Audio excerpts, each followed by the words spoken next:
An Amish boy went missing with his dog. 13 years later, a stranger appears dressed exactly like him. But who is he really? You must join our channel and hit subscribe, because only those who crave the truth behind long-lost mysteries will do it before this story begins.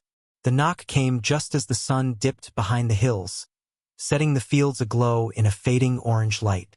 Abram Miller straightened from the gatepost he was mending, his hands rough and splintered from the day's work. The autumn wind tugged at his sleeves as he looked up the lane. A man was approaching, a silhouette walking slowly, cane tapping against the dirt path with every other step.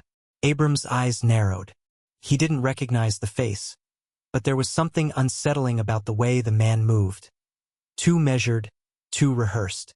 His posture was straight, yet the movement beneath his coat was too fluid for someone leaning on a cane. The kind of balance that didn't come from a lifetime of chores, but from something else. Abram wiped his hands on a rag and stepped away from the gate, his boots crunching softly on gravel. The stranger stopped a few yards away. He wore plain black trousers, a button-down linen shirt, and suspenders like any Amish man, but everything about him felt off, too clean, too exact, like someone wearing a costume. He removed his hat slowly and held it in front of him. "I believe I'm your son," the man said. The words didn't hit Abram all at once. It was like someone had dropped them into a still pond and he had to wait for the ripples to reach him. He stared at the man, his gray eyes, the hard-set jaw, the straight line of his shoulders, and for a moment, the world tilted. The hammer slipped from his fingers and landed with a dull thud in the dirt. Isaac?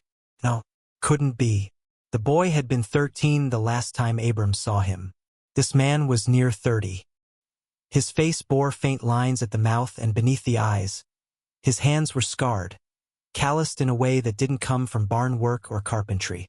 Abram's legs felt weak, but something in his chest held firm, a coil of doubt that refused to unwind. This wasn't how it was supposed to happen. He'd imagined it for years.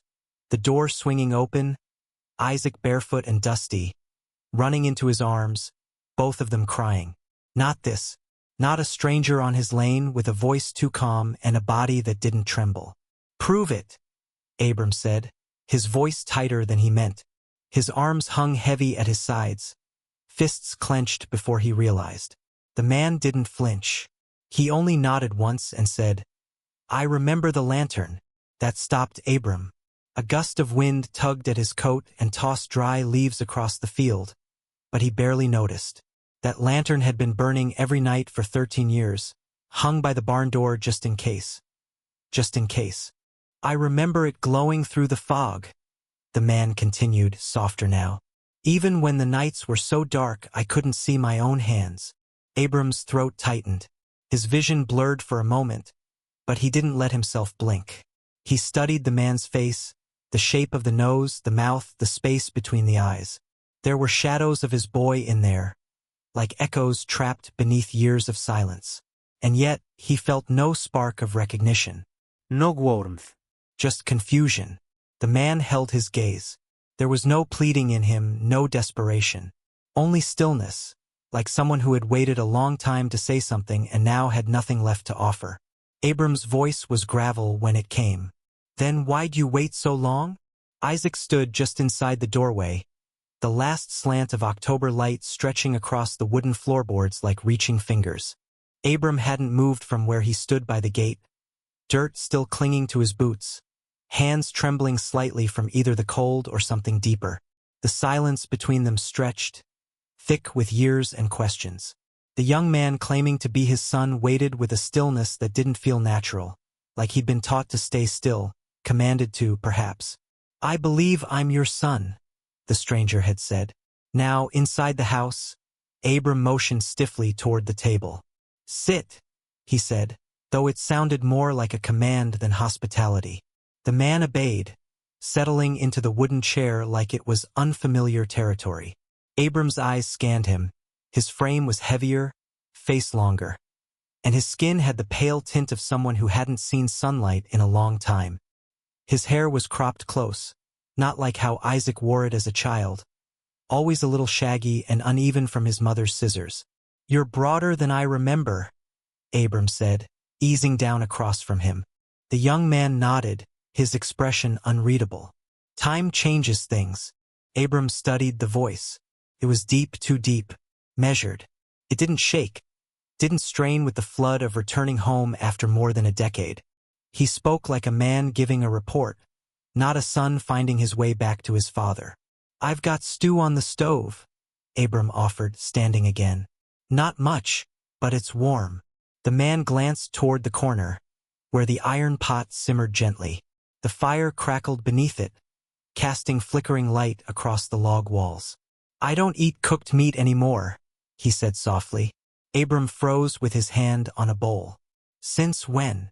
"Since they stopped letting me." The words were quiet but sharp, like they'd been practiced. Abram lowered the bowl, watching the steam rise and vanish. "Who stopped you?" The young man's eyes moved to the fire. They didn't flicker with its light. "Men who live beyond the woods." Abram slowly sat again. "What woods?" The man finally turned to face him directly. "The ones your maps don't mark. The ones we were told never to go near." Abram's fingers curled against the table. He remembered telling Isaac as a boy not to wander too far past the ravine. The trees grew too thick there, too quiet. "You're saying someone took you?" The young man nodded once. "They don't use names. They don't use light. But they knew mine."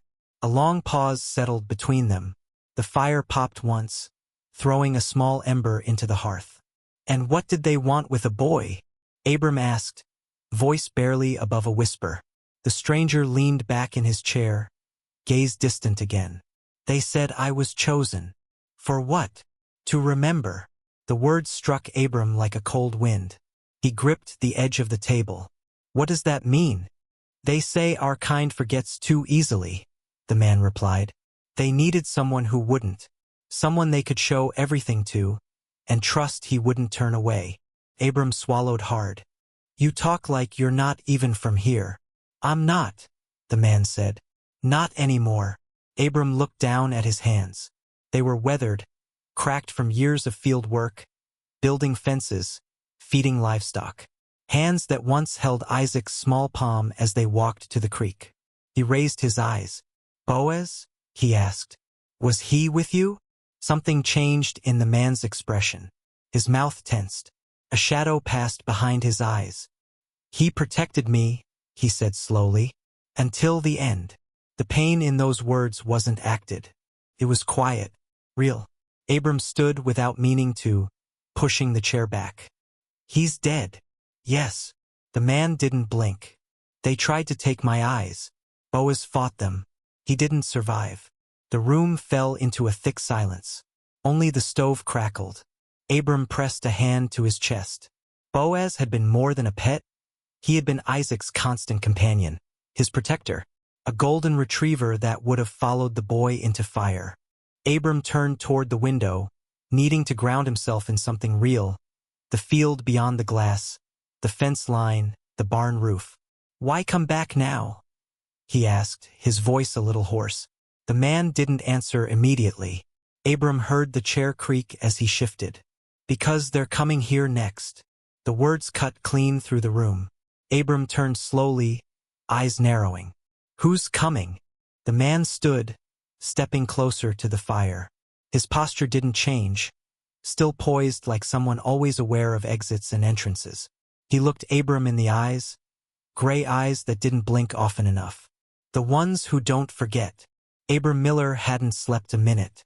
Long after the candles burned low and the wind grew sharp with morning frost, he stood at the window, one hand resting on the wooden sill, the other clutching a cup of lukewarm tea that had long since gone cold. Through the rippled glass, he could see the soft flicker of the lantern near the barn, still burning, same as it had for 13 years. But now it lit more than memory. It cast its light across the silhouette of a stranger who slept not 10 yards from the house, curled beneath the rafters like he belonged to another world entirely. Isaac. He wouldn't come inside. Said the house made his skin itch. Said he was more at peace with hay and shadow than with warm floors and ticking clocks. It unsettled Abram, the boy, the man, Whoever he truly was, how he moved so quiet, how he spoke without fear, how his gray eyes never blinked when they met your own. They're coming here next. The words looped in Abram's mind like a church bell with no clapper, silent, but felt. At dawn, before the roosters crowed, Abram saddled his horse with stiff fingers and rode hard to the chapel. The frost cracked beneath his boots as he dismounted, and the early light turned the chapel windows into squares of gold. Inside, the elder council sat in their usual circle, bundled in coats and suspicion. "He says he's my son," Abram began, breath clouding the cold air. "He remembers things only Isaac could. But he's not the same boy I lost." Elder Reuben looked up slowly from a worn Bible, his voice dry as old wood. "Children do not vanish and return without scars of the soul, Abram. I'm telling you, he knew about the lantern. He knew about Boaz." Abram's voice trembled more from frustration than cold. "He speaks in riddles, yes, but not the kind a stranger could invent. I need you to talk to him." The council murmured among themselves, robes rustling like dry leaves. "No," Reuben said flatly. "You must test his spirit yourself. That is the old way." Abram rode home slower than he had come. The wind stung his cheeks as if punishing him for asking questions he didn't truly want answered. Back at the farm, Isaac wandered the edge of the cornfields, his fingertips brushing over dried stalks that rustled and cracked like brittle bones. His head was bowed, lips moving in a language Abram didn't recognize, soft murmurs that rode the breeze like smoke. Abram watched from the gate, heart heavy. There was no rhythm to Isaac's path. He drifted like a man in search of something hidden beneath the dirt. Later that day, Abram found him kneeling behind the barn. He'd uncovered an old marker, just a slab of wood and stone with one name carved in shaky hand. Boaz, the boy's dog, lost the same day. Isaac ran his fingers over the letters slowly, reverently. His face, usually unreadable, looked almost human in that moment, creased with memory, softened with grief. His lips moved again, but the words were too quiet to carry. Abram stepped closer, crunching dried leaves beneath his boots. "You talk like someone who's seen war," he said. Isaac didn't look up. "I have, but not the kind you'd know." "What do you mean they're coming?"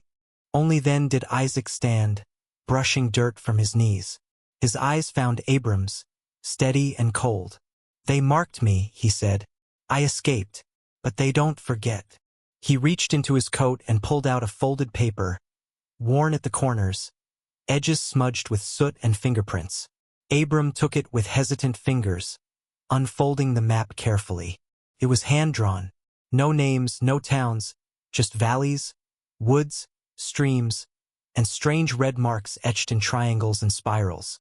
Abram's throat tightened. "What are these?" "Places," Isaac said, voice low, "where others were taken." Abram turned the map. The symbols made his stomach churn. "And these red ones?" Isaac pointed. "That's where the ones who didn't come back were found, or what was left of them. And the others? Some came back changed." Abram's voice was barely a whisper. "Changed into what?" Isaac turned his gaze toward the tree line, where the wind bent the branches as if whispering secrets through the leaves. "Into watchers," he said. "They look like us, but they're not." Abram noticed it first. Isaac had been outside before dawn, mending the broken gate, splitting logs, raking the gravel paths smooth like he was sweeping away years of silence. But now, the stillness pressed in, heavier than usual. The clink of metal on wood, the scrape of tools against soil, it had all gone quiet. Abram stepped off the porch, the chill biting at his hands, and scanned the yard. Isaac was kneeling in the middle of the field, surrounded by 5 flat stones arranged in a near-perfect circle. A candle burned at each stone's base, flames fluttering against the pale morning air. "Isaac," Abram called, his voice hoarse with caution. The younger man didn't turn. Abram approached slowly, the brittle grass crunching beneath his boots. As he drew closer, he saw Isaac's fingers stained black with charcoal, lines etched into the dirt in long sweeping arcs that met in sharp angles. Symbols. Not like anything Abram recognized, not scripture, not math, not art. Just raw, sharp design like something pulled from a fevered mind. "What are you drawing?" Abram asked, trying to keep his voice steady. Isaac finally looked up. His eyes were distant but aware, like someone listening to a voice no one else could hear. "Barriers," he said simply. "Barriers from what?" "The sleepers," Isaac murmured, wiping his hands on his trousers. "To keep them from waking too soon." Abram felt the wind shift. It smelled faintly of river mud and something sweeter, sourer, like old decay. Isaac stood, brushing off his coat. "They don't wake unless someone calls to them." "And who's calling them?" Abram asked, squinting at the symbols, heart tightening. Isaac didn't answer. He just walked toward the barn. The knock at the door came before noon. Sharp, frantic. Abram opened it to find Josiah Miller, his neighbor and friend of 20 years, bareheaded, breathless, and wild-eyed. "Levi's gone," Josiah said without waiting for a greeting. "He was at the mill gathering kindling, just like every morning. Now he's gone." Abram stepped back. "Gone. Vanished. No tools, no prints. Just," Josiah choked on the words, "just his hat." A shadow moved past the doorway. "Isaac." "How old is he?" Isaac asked. Josiah blinked at him. 12. "Why?" Isaac didn't reply at first. His face went pale, and his breath slowed like he was bracing for pain. "They're starting again," he whispered. Josiah stared at him. "What do you mean?" "We have to find him," Abram said, cutting in before the conversation twisted further. He grabbed his coat, rifle slung over the door. They searched the edges of the woods first, moving through brush and brittle undergrowth with only the wind for company. Isaac stayed 10 paces ahead of them, eyes on the ground, stopping often to run his hand along the bark of trees or crouch and examine disturbed patches of moss. Abram noticed how he avoided stepping on certain roots, how his gaze darted toward the treetops more than the soil. "What are you looking for?" Abram asked as they passed the east ridge. "They watch from above," Isaac muttered. "Who?" "The ones who never left," Josiah shouted from ahead. "Here. I found something, oh Lord." They reached him in seconds. Hanging from a branch too high for any boy to reach was a straw hat, Levi's. Perfectly placed. Not snagged or blown by wind. Just resting there like it had been set with care. Josiah dropped to his knees. "No. No, no, no." Abram put a hand on his shoulder but said nothing. Isaac stared at the hat, his fists clenched. "They're watching who we care about," he said softly, barely louder than a breath. That night the tapping began. Abram woke with a start. It was subtle, barely audible above the creaks of the house. But it was there. "Top, top, top." He rose from bed, pulling on his boots and coat, and stepped outside. The wind had stilled. The air was too quiet. He moved toward the barn, eyes scanning the ground. That's when he saw them. Dog prints. Dozens of them, trailing through the dirt, circling the barn. But they were too small for Boaz. Too neat. Too intentional. Isaac stood near the barn door, holding something in his hands. It was a leash. Worn leather, the kind that once clipped to Boaz's collar. His thumb ran along the worn brass buckle. "They're testing me," he said without looking up. Abram walked toward him slowly. "What are you talking about?" "They want to see if I'll run. If I'll hide. If I'll break." "You're not alone anymore." Isaac looked at him then. The candlelight flickering from inside the barn caught the edges of his face, casting sharp shadows along his jaw. "That's not what matters to them." Abram's voice trembled slightly. "Are you scared?" Isaac nodded once. "Yes, but I came back to stop them." The words settled between them like ash. Abram took a breath. Then he asked the question that had carved its way through his chest every night since the stranger first stood at the gate. "Are you really my son?" Isaac didn't answer. Instead, he turned his gaze toward the barn. The lantern Abram had lit every night for 13 years glowed steady in the dark. Isaac raised his hand and pointed to it. His voice was soft, almost reverent. "That's what brought me back." But not just me. That evening, thunder rumbled far off in the distance, though the sky above Elderbrook remained a clear sheet of fading blue. No clouds, no wind, just that strange sound, like a growl from something buried deep beneath the earth. Abram stood in the barn doorway, shoulders tight, one hand resting on the frame. Inside, Isaac was hunched beneath the rafters, his back to him, drawing something onto the beams with a thick charcoal stick. The smell of soot and cedar filled the air. Abram cleared his throat. "That's not scripture," he said, voice low but firm. Isaac didn't turn around. His hand moved slowly, precisely, tracing curves and angles with unsettling familiarity. "It's older," he replied, the words spoken plainly, without hesitation.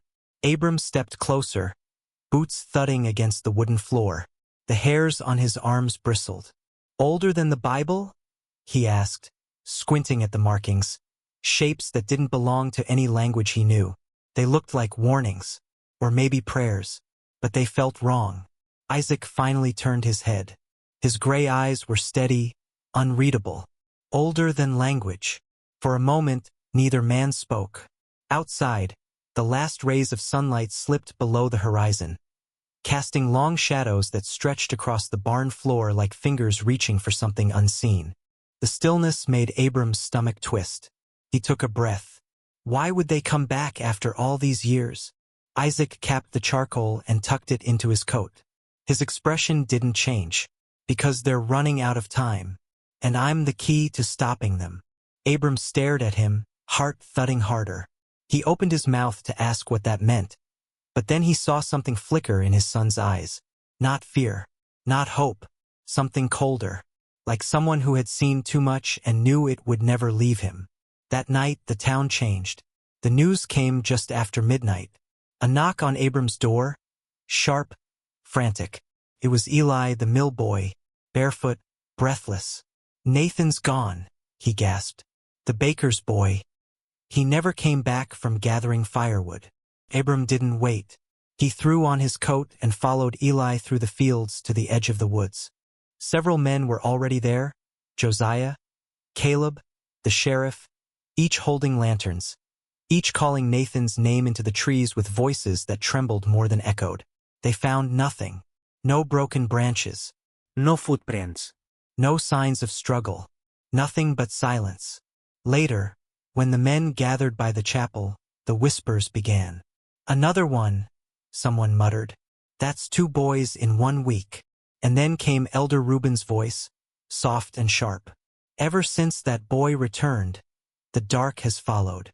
Abram stood at the edge of the group, his jaw clenched, fists in his coat pockets. "He's my son," he said, louder than intended. The words rang out, but no one met his eyes. Not even Reuben. That night, back at the barn, Isaac stood by the old feeding trough, tying a coil of rope. The lantern light painted his face in hard lines. Abram approached slowly, the echo of Reuben's words still heavy in his ears. "You heard about Nathan," he said quietly. Isaac didn't look up. "They've started early." Abram stepped closer. "Started what?" Isaac straightened and faced him, hands steady despite the storm in his voice. "The thinning, that's what they call it. The space between here and them gets weak. And they come through." He picked up a small leather pouch from the ground and tied it to his belt. Abram folded his arms. "What are you planning?" "To go to the ridge," Isaac said. "That's where their eyes are. If I stand where they watch, I can draw them out." Abram's breath caught. "You're not bait."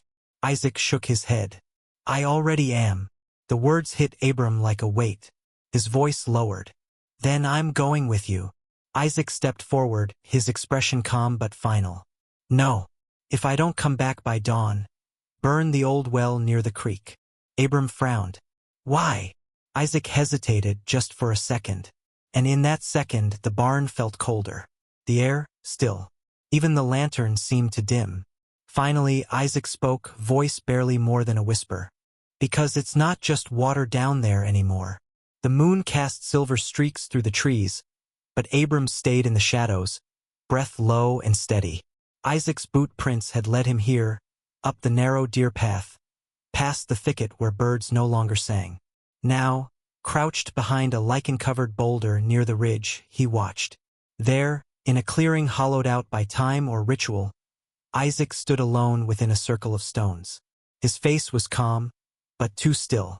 Around him, 6 figures loomed like statues, each cloaked in coarse brown robes, hoods pulled low to mask any sign of identity. Their presence pressed against the air like damp wool, heavy, unnatural. Abram adjusted the rifle slung across his back, his fingers brushing the cool metal of the barrel. He hadn't held a weapon since before Isaac disappeared. Tonight, though, instinct had pulled it off the wall. Something was happening, something no elder council could explain away with wolves or superstition. Isaac raised his arms slowly, palms open, head tilted toward the clouded sky. Then came the sound, low, melodic, and foreign. The cloaked figures began to chant, not loudly, but in tones that slid unnaturally from syllable to syllable. Abram felt the words in his bones before he heard them. They didn't belong to this place, or any place a sane man would walk willingly. One of the robed men stepped forward with measured grace. In his hands was something wrapped in dark cloth. Isaac didn't react. The man bent, set the bundle at Isaac's feet, and stepped back. The cloth unfurled with a hush of worn fabric, and there it was, small, worn, unmistakable. Levi's shoe. Abram's stomach dropped. His grip on the rifle tightened. He nearly rose, nearly shouted. But Isaac turned his head slightly, only slightly, and shook it. Not a warning, a request. Isaac's voice broke the silence like a blade through frost. "You want me?" he said, tone steady. "Not them." The wind held its breath. Then the figures surged. One moved first, breaking the circle with sudden violence. Abram's pulse spiked as the man lunged toward Isaac with outstretched hands, fingers pale against the dark sleeves, long and trembling with hunger. But Isaac didn't flinch. With a single, practiced motion, he drew a thin blade from inside his sleeve and sliced across his palm. Blood spilled onto the stones. The moment the first drop touched the earth, the circle came alive. A dull red glow pulsed outward from the rocks, as if something ancient had just been fed. Light crawled through the lines Isaac had carved into the soil, branching out like roots. The air trembled. The robed figures staggered back, their chants unraveling into hissing cries. One clutched his face as smoke leaked from beneath his hood. Another dropped to his knees, vanishing into the shadows like vapor caught in wind. Within seconds, they were gone. Abram remained behind the rock, heart pounding, the image of that glowing circle etched into his eyes. What kind of power had his son? This stranger just wielded. The clearing was silent now. Only the lantern light Isaac had brought flickered at the edge of the stone ring, casting flickers against the trees. Slowly, Isaac turned toward the boulder. His voice carried across the quiet. "Now they know I remember." The rifle in Abram's hands shook as he rose. Leaves crackled underfoot, and he stepped into the clearing, eyes locked on Isaac. "What did you do?" he asked, not accusing, not afraid, just searching. Isaac looked down at his bleeding hand, his features caught in half-light and shadow. His voice was low, ragged. "I bought us time." The chapel doors slammed open with a hollow bang that echoed off the wooden rafters. Morning light spilled across the floor in long stripes, catching on dust and the stunned expressions of the gathered townsfolk. Abram stood near the front, his hands clenched behind his back, jaw tight with restraint. Beside him, Isaac kept his gaze forward, eyes steady, posture calm. He had not spoken since they left the ridge. He didn't need to. His presence alone had stirred fear. Elder Reuben gripped his cane and hobbled up the aisle, the thump of its tip punctuating every step. "We will speak now," he barked, pointing the cane at Isaac as though casting a curse. "Before this spreads like rot." The wooden pews creaked under the shifting weight of worried neighbors. The chapel, once a place of stillness, buzzed with murmurs. Isaac did not blink. "I came back to stop what started here." Reuben sneered, his voice sharp and rising. "You speak in riddles. You bring omens. And now our children are gone. I didn't take them, Isaac said, tone low but unwavering. They took me first. I escaped. Reuben's lips curled in disgust. Lies. You bring darkness dressed in plain clothes. Without a word, Isaac reached into his coat and unfolded a paper with steady hands. He held it up. A child's drawing. Charcoal lines. A crude sketch of a room, stone walls, a circle of candles, and in the corner, a stick figure with no face. The congregation fell silent. This was Levi's, Isaac said, turning the paper toward Reuben. I found it at the stone circle. Reuben's face tightened as he snatched it from Isaac's hands. He examined it with narrowed eyes, his fingers trembling just enough to betray his fear. Where is this from? He asked, voice strained. The ridge, Isaac answered. And you expect us to believe this proves anything? Isaac's voice darkened. They don't kill right away. They keep them until the last light fades. A ripple of dread moved through the room. A mother near the back gripped her husband's hand. A young boy buried his face into his father's shoulder. Reuben slammed his cane once against the wooden floor. And what proof do we have that you didn't lead them to us? Isaac turned to face the people, his voice lifting, not pleading, but commanding. Because I was one of them, and I escaped. Gasps spread like a spark catching dry hay. The townsfolk leaned forward, their eyes wide with disbelief, horror, or both.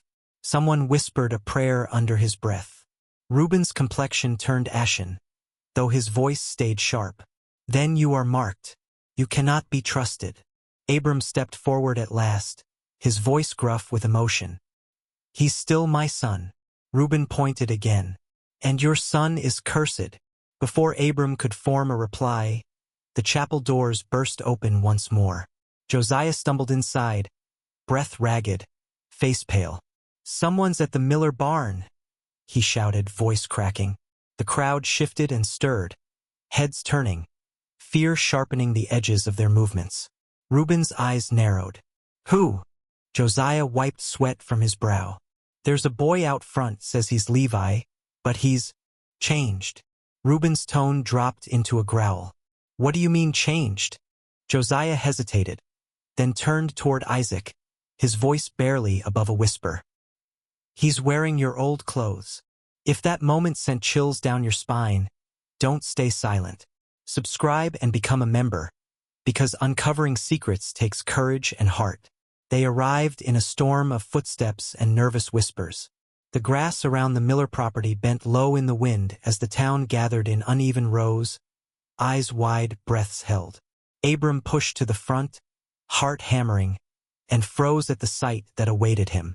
A boy stood under the old lantern near the barn. The flame above him flickered wildly, as if struggling to stay lit. He was barefoot. His hair hung long and tangled over his face. Dirt caked his skin. He wore Amish suspenders and a loose, wrinkled linen shirt, nearly identical to the one Isaac had worn the day he vanished. For a brief, impossible second, it looked like time had bent in on itself. Josiah's voice cracked through the silence. Levi! His hands trembled as he stepped forward, eyes locked on the boy. The boy didn't move, didn't blink. He only stared, past the others, past the crowd, directly at Isaac. I remember the dark, Levi whispered. His voice was thin, as if carried from somewhere far away. I remember the stone room. Gasps rippled through the gathering. Abram's throat tightened. Something was off in Levi's tone, like his words weren't entirely his own. Isaac stepped forward, slow and careful, palms open in front of him like approaching a frightened animal. It's okay, he said gently, crouching slightly. You're safe now. Levi flinched as if struck. They said you'd come back, he whispered, voice shaking. They said you'd bring the door. The murmuring grew louder, fear moving like static between the men. Elder Reuben pushed to the front, his cane thumping hard against the earth. What door? He snapped, eyes narrowing. What are you talking about, boy? Isaac didn't respond. His attention remained fixed on Levi, whose chest began to rise and fall too quickly. Levi, Isaac said softly, crouching just a little lower. Did you see the others? Were there more? Levi's eyes drifted, unfocused, as if something behind his eyelids held him. Then, with effort, he nodded. They're sleeping, he murmured. But they'll wake soon, if the lantern goes out. Every head turned instinctively toward the flickering flame hanging above the barn. The wind picked up just then, brushing across their shoulders, tugging at coats and hats. And then Levi screamed. His body convulsed and dropped to the dirt in a violent seizure. His limbs flailed, back arched unnaturally. The crowd erupted in gasps and startled cries. Josiah lunged, but Isaac shouted, voice sharp and commanding, "Don't touch him!" He was already on his knees beside the boy, moving with speed and certainty. He dragged the heel of his palm through the soil, drawing a fast, rough circle around Levi's writhing body. "He's still tethered to them," he said, breath quick. "If we break the link the wrong way, he won't come back." Abram dropped beside him, sweat beading on his brow despite the cold. "Tethered how?" he asked, his voice low, almost pleading. "What's happening to him?" Isaac didn't look up. He kept his fingers in the dirt, completing the ring. "They marked him, like they did to me. The difference is he's younger, closer to the door." "What door?" Abram demanded. "What does that even mean?" Isaac paused. The air around them had gone strangely still, as if the world held its breath. Then he said quietly, "They're trying to cross over. This town was never random. It was built on a fault between light and memory." Abram blinked. "You're saying, this place, it's like a gate?" Isaac looked at him then. Really looked, his gray eyes burning with something unreadable. "It's a line, and they've been waiting for it to blur." Levi let out a final, strangled cry and went limp. The circle Isaac had drawn was unbroken. The soil within it steamed slightly, like the earth had absorbed heat. Abram reached out a hand, but didn't touch. "Is he?" "He's breathing," Isaac said. "But not fully here. Not yet." Abram stared at the boy's pale face. "And you?" His voice cracked. "You're the key." Isaac looked down at Levi, his expression unreadable. A gust of wind made the lantern's flame whip sideways, casting jagged shadows across his face. "No," Isaac said, voice tight. "He is now." Levi hadn't moved in hours. His small body lay motionless on a bed of hay in the corner of Abram's barn, the flickering lantern overhead casting uneasy shadows on his pale, sweat-slicked skin. Isaac sat cross-legged beside him, unmoving. His eyes were open, unblinking, locked on the boy's face as if daring something unseen to come closer. His lips moved constantly in a low whisper, speaking a language none of the townsfolk gathered outside could recognize. It wasn't scripture. It wasn't English. It was something older, something that made the air feel heavier with every syllable. From the edge of the barn, Elder Reuben watched with disgust curdling in his stomach. His hands trembled around the head of his cane, and his voice rang out sharp, cutting through the tension like a blade. "He speaks in dead tongues," Reuben barked. "This is not healing. It is witchcraft." Abram stepped forward immediately, planting himself between Reuben and the barn door. His eyes were bloodshot from sleepless nights, but steady. "He's protecting him," Abram said, his voice rough with weariness and fire. "You'd know that if you stopped fearing what you don't understand." Reuben's mouth twitched, but he said nothing else. The rest of the men kept their distance. No one dared enter. The barn felt like another world. It smelled of dried grass, damp earth, and smoke from the nearby lantern. The silence inside was a thin veil stretched too tight. Every whisper from Isaac's lips seemed to pull it tighter. Then Levi stirred. His fingers twitched first. Then his chest rose in a sharp inhale, like someone surfacing from deep water. His eyes blinked open and darted around the room, wild and unfocused. He grabbed Isaac's sleeve, his fingers trembling. "They're waiting by the well," he gasped, voice high and brittle. "The old one." Isaac leaned in, placing a hand gently on the boy's shoulder. Abram froze where he stood. He knew the well Levi meant. It sat near the edge of the northern woods, rusted shut for over 40 years, wrapped in thorny vines and forgotten paths. No one had gone near it in decades.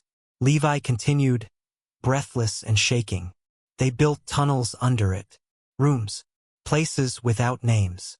Isaac's jaw tensed, and for a long moment he said nothing. Then, that's where the real door is. And if it opens, it won't just take children anymore. A silence followed, heavy and sharp, the kind that made men hold their breath.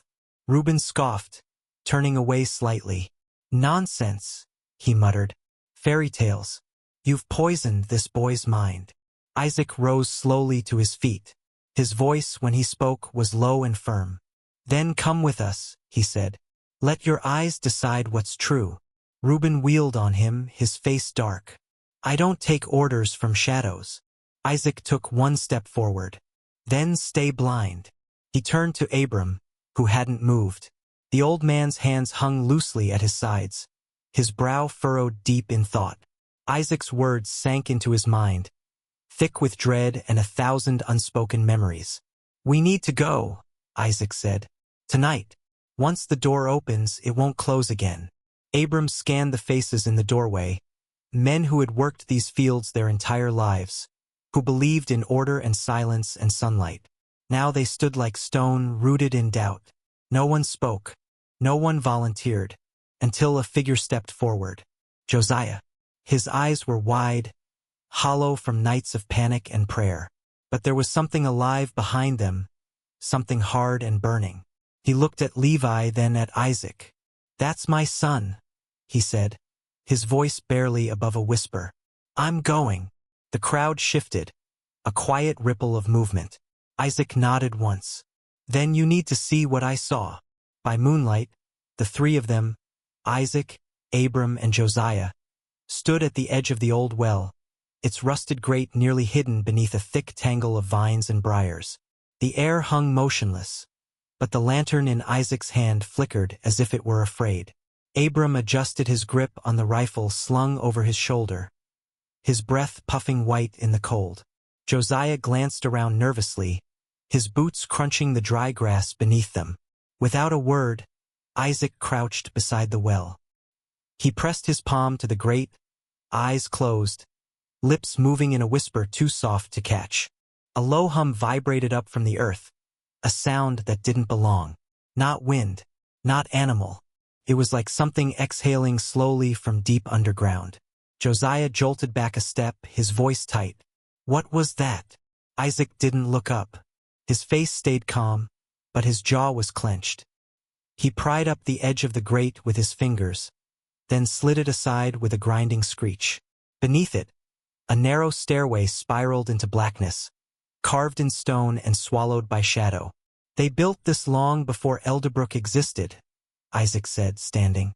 The ones before us tried to seal it, but it was never meant to stay shut. Abram stepped closer, his eyes scanning the opening. The dark beneath it seemed too heavy, too still. And what exactly are we walking into?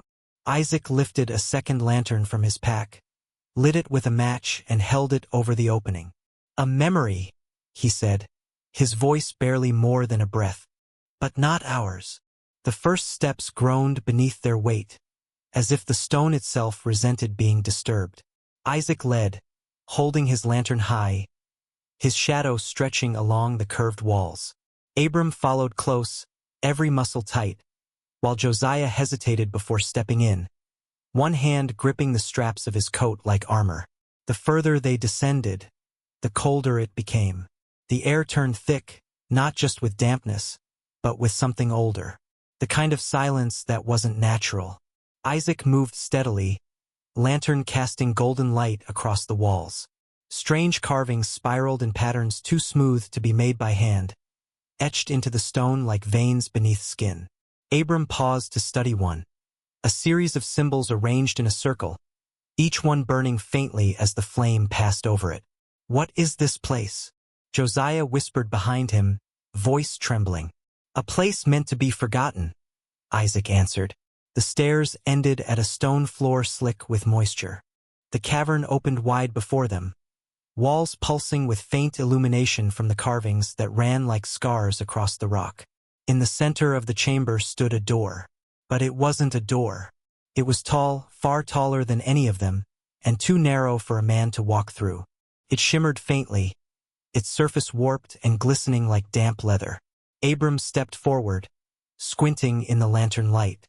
He reached out but stopped just short. Josiah's voice cracked. "That's not wood.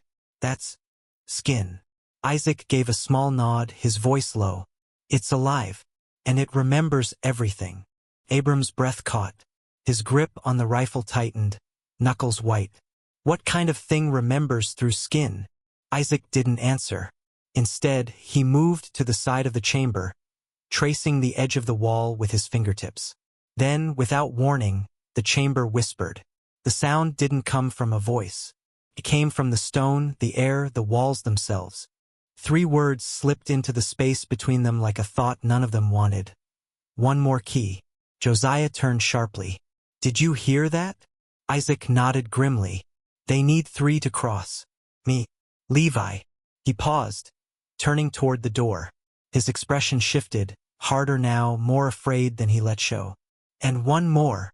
The words hung heavy in the air. Abram stepped forward, his voice dry. "Who?" Isaac didn't move. His eyes remained locked on the impossible door, his lips pressed together. The light from his lantern wavered, as if reacting to something none of them could see. Then he looked up, just slightly, just enough. And he said nothing. He just looked up. "We're out of time." Reuben stood at the foot of the barn loft. His fingers curled tightly around the handle of his cane, as if it were the last thing keeping him upright. The boy, Levi, lay motionless on the bed of hay, his skin pale, his breath shallow. Every few minutes, his lips moved as if whispering to someone no one else could hear. Reuben paced. The scriptures he recited under his breath faltered, slipping between conviction and fear. He paused only to glance at the lantern flickering near the stable's entrance. Its flame danced strangely, not in rhythm with the wind, but in a jittery pattern, as if it too were afraid. He turned sharply to Eli, a stable hand barely out of childhood. The boy had been silent since dusk, standing just beyond the stall, nervously shifting from foot to foot. Reuben's voice was low but sharp. "Fetch the bishop," he commanded, his eyes never leaving Levi. "I'll not let this blasphemy take root while we stand idly by." Eli opened the stable door but froze halfway. His breath caught in his throat. "What are you waiting for, boy?" Reuben snapped, more irritated than concerned. "There's someone out there," Eli whispered. Reuben's head jerked up. "Where?" Eli raised a trembling finger toward the edge of the trees beyond the pasture. A figure stood there, still, too still. The man wore plain Amish clothes and a wide-brim hat that shaded most of his face. But the shape was wrong somehow. His arms hung too straight, his shoulders too squared, like he'd been placed there, not standing by choice, but stationed. Eli took a cautious step forward. The figure mirrored him, step for step. Reuben felt his heart knock once against his chest. "Speak," he called out, voice forced into something bold. "Show yourself." The figure didn't respond. Instead, it raised its right hand, mimicking Eli's gesture exactly. The boy recoiled with a soft gasp. "It copied me." Reuben pushed past him, stepping out into the cold, brittle air of evening. The sky had taken on a strange shade, an indigo darker than twilight but lighter than full night. The trees rustled, but no wind touched his skin. "Enough of this," he muttered, stepping forward again. "Show yourself." He walked 5 paces, 6. On the 7th, he heard it. A whisper, not spoken by any mouth, but threaded into the space beside his ear. 2 keys remain. One resists, one doubts. Reuben spun around, striking blindly with his cane. No one was there, just the swaying grass and a silence that felt too heavy. He backed away, stumbling, gripping his chest as if his heart might lurch out of his ribs. The figure was gone. Eli remained frozen near the door, eyes wide as saucers. Reuben didn't speak. He didn't need to. Whatever had just happened, it wasn't meant to be explained. Only survived. He turned and limped quickly back into the barn, cane thudding against the dirt floor. Levi hadn't moved, but sweat now soaked his brow, and his lips still twitched, forming shapes, syllables, fragments of some other world. Reuben stared. Something in the boy's face had shifted. There was a shadow there, not cast by the lantern, but by something within. "They're in him," Reuben breathed. His voice barely escaped his throat. "That boy's a gate." As he backed away, the barn door creaked. Reuben turned and nearly dropped his cane. Isaac stood in the threshold, soaked to the bone, steam rising faintly from his coat like breath in winter air. Mud streaked the hem of his trousers. His eyes, sharp, wild, burning, met Reuben's with a steady intensity. "They opened the first seal," he said, voice flat but urgent. "We have one night. That's all." Reuben's face contorted into something between rage and fear. He stepped forward, lifting his cane, pointing it like a sword. "You should have never come back." Isaac's jaw tightened, and he stepped into the barn, tracking mud with every deliberate stride. He met Reuben's anger with something colder. "And yet here I am." The bells rang at dawn. The sound was sharp and sudden, 3 heavy clangs that echoed across the quiet rooftops of Elderbrook, bouncing through the cold air like a warning shot. No one had touched the rope. Everyone knew it. Abram Miller was already awake when it happened, standing barefoot by the kitchen window with a cup of lukewarm tea in his hand. He didn't move when the first bell struck, but by the third he was reaching for his coat. Outside, shutters slammed shut. Smoke from morning fires stuttered in the chimneys before going out. Children were pulled from yards. Horses, already jittery from the strange air the night before, bucked at their reins. The town, once humming with early chores, fell silent in under 5 minutes. Abram walked quickly, his boots crunching over frost-bitten dirt as he headed for the chapel. Josiah was already there, pacing the steps with wide eyes, one hand white-knuckled on the rail. Isaac arrived moments later, cloak trailing behind him, face set like stone. "It started," Isaac said quietly, not out of panic but certainty. Abram glanced toward the bell tower, its rope swinging gently on its own in the breeze. "How? What does it mean?" "They're testing the perimeter," Isaac said, looking out toward the tree-line that boxed in Elderbrook. "They want to know where we're weakest." Josiah swore under his breath and looked toward the fields. "Then we hold strong. We show them none." But Isaac shook his head. "It's not that kind of battle." The chapel door creaked open behind them. Levi stepped out, swaying, pale and shivering. Sweat clung to his brow. His lips moved before his eyes even found theirs. "They want the third," he whispered, voice thin as glass. Josiah caught him before he fell, gripping his son's shoulders. "Who, Levi? Who do they want?" Levi's mouth trembled. "The one who doubts the most. The one who never believed."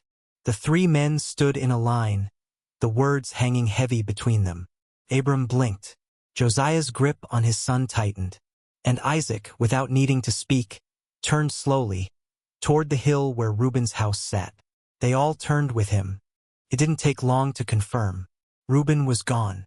The front door of his home hung open, his coat still on the hook, his cane still leaning by the fireplace. A pot of tea sat cooling on the table, untouched. His Bible lay open, its spine curled, as if dropped in a hurry. Abram stared at the stillness and said nothing, but something in his chest cracked. Isaac stood at the threshold, hands clenched at his sides. His voice was low and flat. "He's going to the well. They're calling him now." Josiah looked around the room, disbelief tightening his brow. "Why him?" Isaac's answer came without hesitation. "Because they don't need obedience. They need fear." The words dropped like an anchor. No one argued. No one dared. The chapel filled fast that morning. The pews creaked under the weight of wide eyes and shaking hands. Mothers held their sons close. The farmers stood armed but unsure, their tools feeling useless. The elders whispered, but no longer about Isaac. Their fear had a new name now. Reuben. In the center of the chapel's clearing, Isaac knelt and began to draw. The sun had not yet cleared the ridge, and his shadow stretched long across the grass as he traced a perfect circle with white salt. Coal symbols followed, curved and sharp like the ones Abram had seen on the barn beams. Small fires were lit at each of the 4 compass points. The flames danced with strange rhythm, like they understood. Abram watched all of it with a silent reverence, unsure if he was observing a defense or a farewell. When Isaac finished, he stood slowly and approached him. His hands were black with soot, the sleeves of his coat torn. From his coat pocket, he pulled a small object wrapped in linen. He unwrapped it carefully and held it out. It was a shard of iron, no bigger than a nail, dull on one end and pointed on the other. He didn't smile. He didn't blink. If I fail, you press this to my chest. No hesitaste. Abram's hand trembled as he took it. The metal was cold, too cold for daylight. His voice cracked. What happens if I do? Isaac turned his gaze to the hills that rose like silent sentinels beyond the edge of town. His answer came quiet, firm, and final. Then the door closes, and I don't come back. The humming began low, like a throat clearing in the distance, but deeper, older. It rolled across the fields of Elderbrook with the weight of something unseen, slipping beneath doors and through window cracks, brushing against skin like cold breath. No one spoke. No one moved. They only listened. The night had no stars, no moon, just a velvet black canopy pressing down like a warning. Inside the salt circle near the chapel, Isaac stood tall, his face lit by the trembling flame of the lantern at his feet. To his right, Abram tightened his grip on the iron shard in his palm, fingers white with strain. Beside him, Josiah held Levi close, the boy's eyes wide and glassy, reflecting the firelight. The silence didn't feel natural.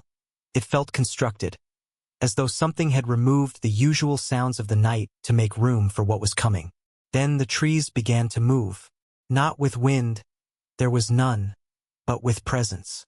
Figures stepped out of the woods, each moving with eerie precision. Their clothes were familiar, plain, dark, and Amish. But their bodies were too straight, their arms swinging with mechanical rhythm. Most unsettling were their faces, blank, expressionless, skin too smooth and eyes like polished marbles. They glowed faintly, catching the lantern light without returning it. Isaac felt a tremor in his chest. Not fear, not yet, but recognition. They've crossed the veil, he said quietly, almost reverently. The crowd behind them gasped as more of the figures emerged, forming a circle of their own just beyond the firelight. And then one more stepped forward. Elder Reuben. He was still wearing his preacher's coat, the hem brushing the dirt. But his face, it had changed. It wasn't twisted or monstrous. It was worse, emptied, hollow. The man who had once stood in the chapel speaking of scripture and order now stood with his hands folded neatly in front of him, a faint, unnatural smile tugging at his lips. You had your time, Reuben said, voice silky and flat. Now ours begins. Isaac stepped toward him, careful not to break the circle's edge. You're the third key, he said firmly, voice rising. But you've opened the wrong side. Reuben didn't blink.